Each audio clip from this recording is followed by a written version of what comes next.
Hey everybody, welcome back to the Pokemon Trainer Gauntlet. The Ultra Ball Hiker team is up next, and... What? What? Oh my god, it's gone. It's gone. Gold version died. This just shows how unreliable these old game packs are. And unfortunately, that's not the first time it's happened on this cartridge. My game packs never leave the transfer pack. I never take them out. I don't even know how this would have happened. I'm baffled because it's not a battery issue. I changed the battery myself. My only theory is that when I glitched Celebi into existence using the egg glitch, the other glitch Pokemon caused my clock to stop, which is a huge red flag that your game might disappear without warning. And thankfully, I was prepared. So what you're seeing me do now is frantic damage control, and basically reassuring myself that the gauntlet can continue. I'm sure we've all been here before, but please comment below if you've ever lost a game save like this. That freeze moment when all your hard work is gone, it's devastating. Thankfully, Silver is fine. This is where I keep all my level 50s. Don't ask me why I have so many Larvitar. I do forget that I once caught a shiny Golbat. Blink and you'll miss it, but she's dark green, and her name is Mina. That and a pink Quagsire, too. Alright, everything looks good here. Time to check the crystal version. This is where I keep all my hundreds. And thankfully, everything's intact here. As it turns out, I was able to transfer all Pokemon and items to my other versions, so everything's okay. On with the Gauntlet. Alright, so as I was saying, welcome back to the Pokemon Trainer Gauntlet. We are moving on with the Poke Cup Ultra Ball Hiker team. They are the third battle in the Ultra Ball. Chester is back with a new team. Let's see if it's any better than his first one.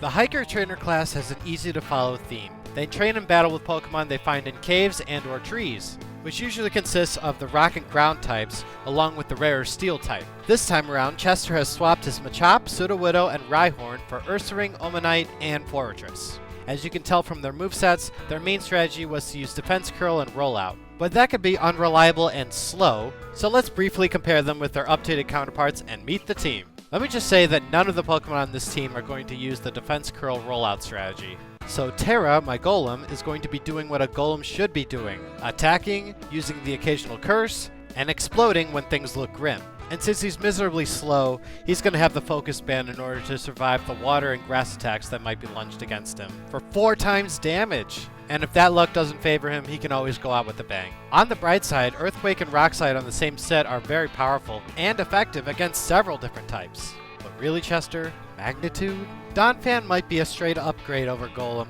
Lewis is faster, has more attack power, and lacks a second type weakness. That all culminates to a powerful Earthquake. So powerful, in fact, he doesn't even need Curse. I can't even think of any good reason why Donphan should be without Earthquake. Rapid Spin has its own niche uses too, being able to blow away spikes and escape trapping. Body Slam is there to get some much needed paralysis support for the team, and Growl has the power points and usage of wearing the opponent down. And since he's already so formidable, he's been outfitted with the Miracle Berry for longevity. Now Ozzy, my Ursaring, is a powerhouse. Good God, is this bear strong. Just one return, and rarely two, is enough to take down any Pokemon that doesn't resist normal. Leftovers and Rest might seem like an odd pairing, but Ozzy has the girth to keep going for a while. His mixed support moves comes in the form of Zap Cannon and Dynamic Punch, 2 very risky moves that can come in clutch in a tight situation. I think Chester had the right idea about teaching it Lick, but if it learned Shadow Ball, I would have definitely joined the bandwagon, putting that incredible attack to good use. Next up is Gary, the Omastar, making his second appearance here. And from his stat line, you can see why I went with special attacks rather than physical ones. Gary will be our resident water and ice user, as well as our dedicated rest user, holding a Mint Berry. Not much else to say, but did you know he could learn Bite? I didn't. Also making his second appearance here is Forretress. Forretress is a Saboteur, not a fighter. If I decide to use him, he'll be using Spikes layered on with Toxic. Rapid Spin is there as mainly a stall move, but can clear out enemy spikes should that happen. And of course, if his name Doomadome wasn't any indication, he is going to explode when he's done his job. And Chester, if you're watching, never teach Bide. And our last trail mate is Steelix, making his third appearance. I like to use this guy whenever Golem's typing is ruined by the opposing team's Pokemon, which is about 90% of the time. He has the exact same attacks as Golem, except he knows Body Slam instead of Curse. And since he definitely needs turns in order to live, he's going to get the Quick Claw. Warranted most by him out of everybody. The more turns he gets, the better. And with the Hiker team assembled, it's time to trek through the cups. On with the Gauntlet.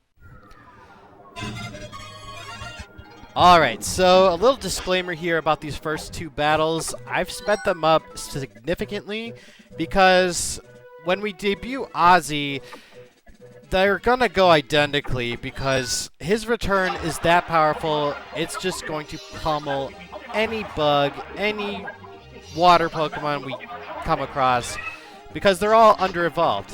They're just that weak. Ozzy can even go first in most cases. There goes Spinarak. One return. Goodbye. Now, Yanma has enough speed to go first, but it uses Swift. Not nearly enough to put a dent in Ozzy. Plus, Ozzy has the leftovers. So, there goes Yanma. Or, Yami?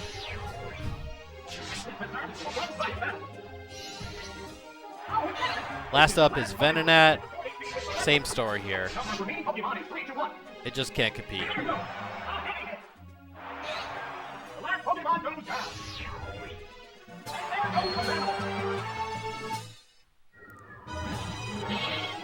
I don't know, it's just so satisfying. That return, when it hits, I mean, it always hits, but like, it's just so powerful. It just pummels everything. Can't stop saying it. On to the swimmer. Same story here. Pow! 3 times with return. Doesn't even matter what he chooses. If that Shelter were a Cloyster, maybe. If that Staryu were a Starmie, maybe that first turn advantage would do something. Here's an unfortunate case with Poliwhirl. It does go first, but it uses Belly Drum. So there goes half its HP already. Return finishes the job. Sorry, Swimmer Bruce. Here comes Seal, which we're still faster than.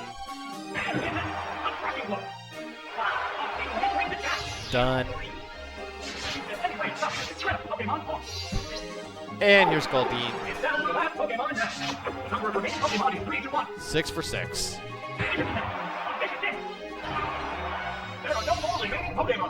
Okay, and I promise from the here on out, all the battles aren't going to be this generic or easy. I just wanted to speed these up just to illustrate the fact that that's what I encountered, and I didn't want to bore you guys. So, here's where the Gauntlet kind of really starts getting going. This is Hiker Chester's team, the team we used the first time around.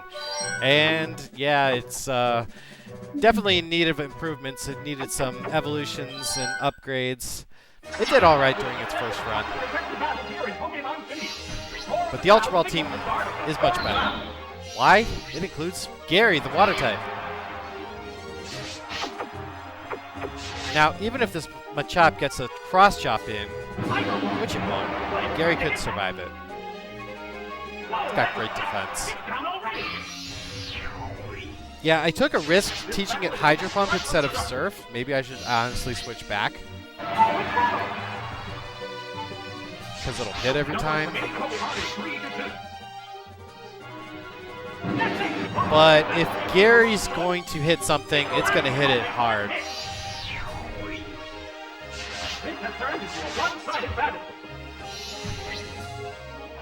Alright, so here's Stampede. It honestly can't do anything. There's no Earthquake. It only knows Roll Out and Double Edge Flail. So there goes the Hiker team. Using the Hiker team.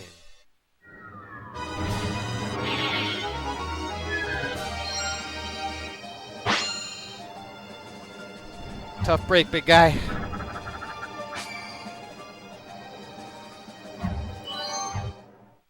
Again, this is the Pokeball round. It's supposed to be really easy. But see, it starts getting a little tougher. I mean, there's Electrode, but normally that'd be sort of a problem. Not here. We're gonna debut Lewis. Well, not debut. It's a sequel. Electrode cannot do a thing to me. It can use Sonic Boom. That's it. And Screech. It has no electric attacks. Nothing else to save it. And he blew his level 55. He could have sent out Porygon, who honestly would have done much better.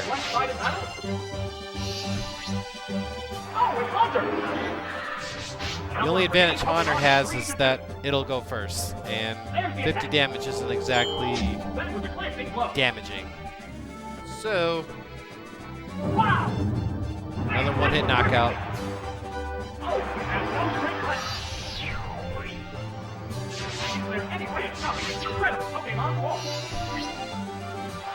So many earthquakes. I am so glad that in the future generations, not that I play them, there are more variety of attacks. There's more of a variety. And that's battle 3. Well, 4. See, they're going by so fast. Battle 4 is done. Actually, that nerd team is going to be what we use next. Not that one, but the Ultra Ball. And I'm actually looking forward to it because that has some competent Pokemon. It's not just one centralized type. Next up, Beauty Alyssa. She's going to try Attraction Strats against my very slow Brutes. And the only one who's female out of the whole thing is Dumadum, the Fortress. And I don't really need to use her. Miltank can be a pain. It'll go for Attract right away, and then she'll use Body Slam and try to get me to flinch. But I took a risk going for Dynamic Punch. It hits. She's confused. So it's like I used Attract right back on her. But I'm not going to fall under the spell. We got to switch out. Try getting through Steelix. He honestly doesn't mind if he's paralyzed. Hits itself. That's great. And we got a Quick Claw. There goes Earthquake. Miltank is down. Really?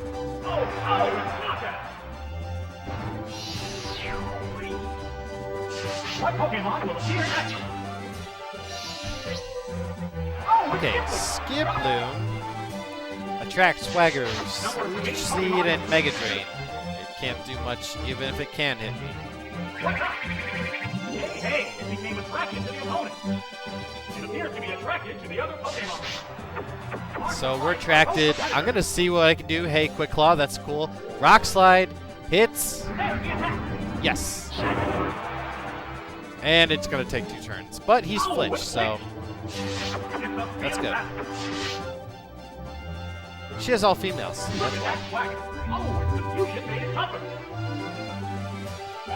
Swagger on the Steelix, overcome Attraction, overcome Confusion. That Skip Loom is history.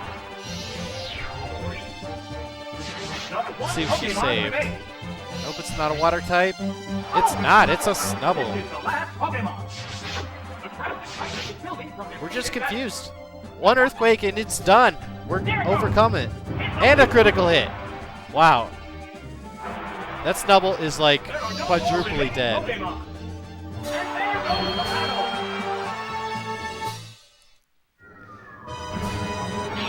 Five battles down. All flawless. Still very easy at this stage. Unfortunately for Battle 6, I can't bring Steel typings because, yeah, he's got a couple Fire types there. He's got 3. And guaranteed, Quilava or Persian will have to show. Many trainers have fallen by the wayside, leaving just 8 to reach the quarterfinals. But I have Gary, so it's no problem. Although, if Electabuzz make an appearance, I can just switch out to any ground type. There goes my Minberry. Who cares? I have one stolen. Yeah, I'm gonna rest on the burglar team. Quadruply weak to ice. Gligar is down. And there's Electabuzz, and there's my cue to switch out. The number of remaining Pokemon is 3 to 2. This battle outcome is still far from certain. This Pokemon is switching out. Like I said, when steel types don't work, bring in the rock types. Here comes Terra. There's the attack. That caused no damage at all. Is he named after the Kingdom Hearts character? Pokemon fair. Maybe. How's that? Oh my! I have one stolen. Hang on, Earthquake. That's great. Focus Band doesn't work, and Electabuzz is down. Just like that. There's only one Pokemon left. It's supposed to be our saving grace there. Now it's all gone. Persian has Shadow Ball and Bite as its special moves, or moves that can get beyond Rock. Thief also is there, of course, and Payday. And not much else.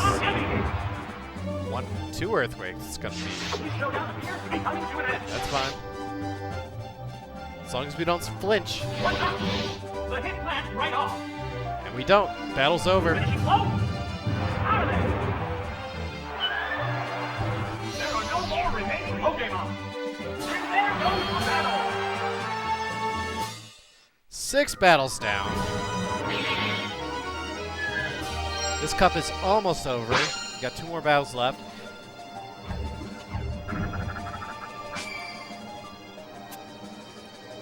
It's nice having all this power on my side. Here comes Border Claude. He's got 2 water types, 2 ice types, and a hefty normal type. This is where the difficulty spike peaks in the Pokeball. Not even the final battle.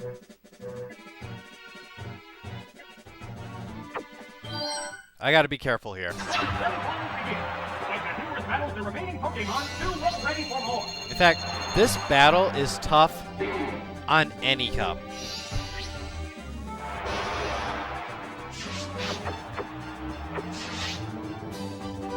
Okay, so he's gonna use Wrap, starts out with Tentacruel. We're gonna set up spikes.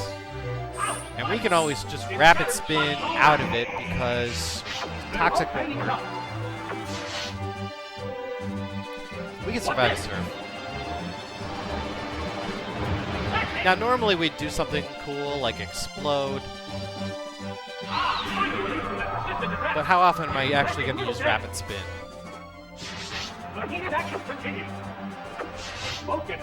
So we are going to switch over to Ozzy.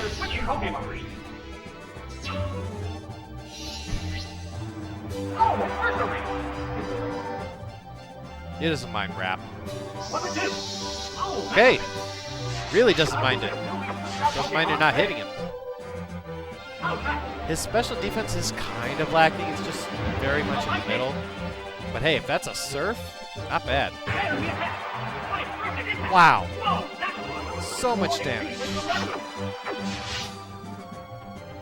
I can't believe I have to use another return on it.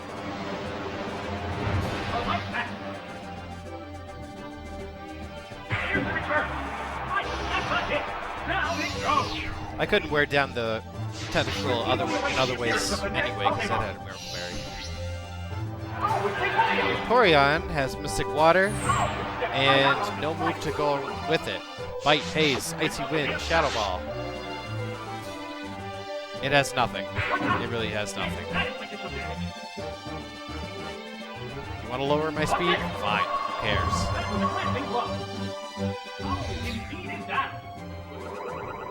Now it's just going to go for flinches with Bite.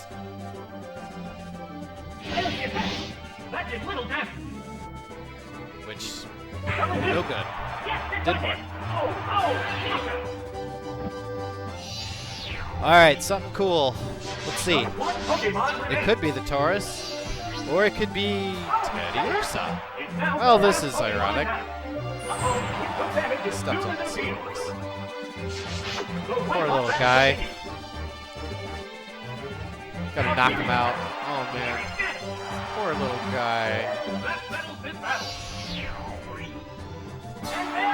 It's one thing that to see Teddy Ursa, you wouldn't expect it to evolve into like Ursa Ring, you know? I feel like it's missing a mid of evolution there. Regardless, semifinals over. We're on to the final battle against Psychic Mason. And not even the Raichu is a threat this time around. It has nothing threatening on the team. Except for Clefable, it has Ice Punch. And of course, I can always explode.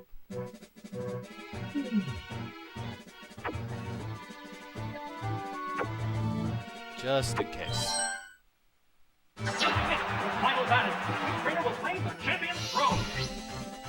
Alright, let's start off with Terra.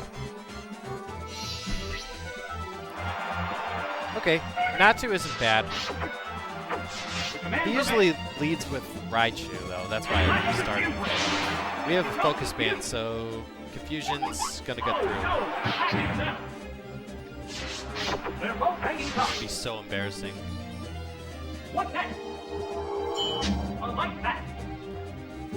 Okay, we get past Confusion. Natu is done for.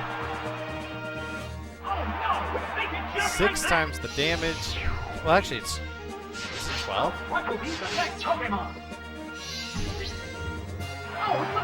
Okay.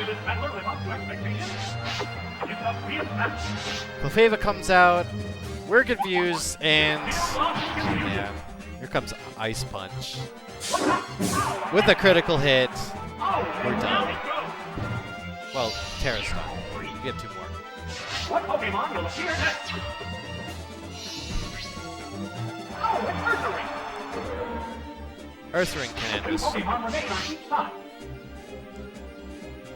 What's this? Yes, Pretty decent damage. Still does over half. It used its attraction. Hey, it became attracted to the opponent. The crowd's excitement is building from this heated battle. Don't want to play the attraction game. Let's go back to Steelix, where it can somewhat resist the Ice Punches. And the Thunder Punch to boot. Safe switching. No Quick Claw. More attraction. Her other move is Shadow Ball. But it doesn't matter. Earthquake's too powerful.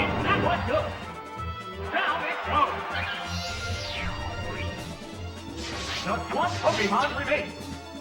And last but not least, it's Growlithe. Another cute one. And how else should I end this? Yes, we get pummeled by Flamethrower, but we gotta go out with a bang. The poor puppy got exploded on. Its tongue was out and everything. Oh, poor thing. But that's it. The Hiker team from Ultra Ball is just cleared the Pokeball division. We got a long way to go, folks. This team is good. It's very powerful. It's going to give it that. Well, let's see what the trail ahead has in store. Alright, so looking at the data, it looks like the Hiker team had a problem in the Prime Cup only and was able to clear everything else flawlessly. With that being said, it has some kind of record to live up to. And after meeting this team, power is their key to victory. Attack seems to matter much more in Generation 2, and they bring a lot to the table. Let's hope it helps them conquer the rockier path in the Great Ball round next time. As always, I'm ViscountKdub. Thank you for watching. Please subscribe for more. Comment what you think of the new team, and if you've ever had a save file disappear. I'm glad the Gauntlet's still going strong, and I'll see you in the next one.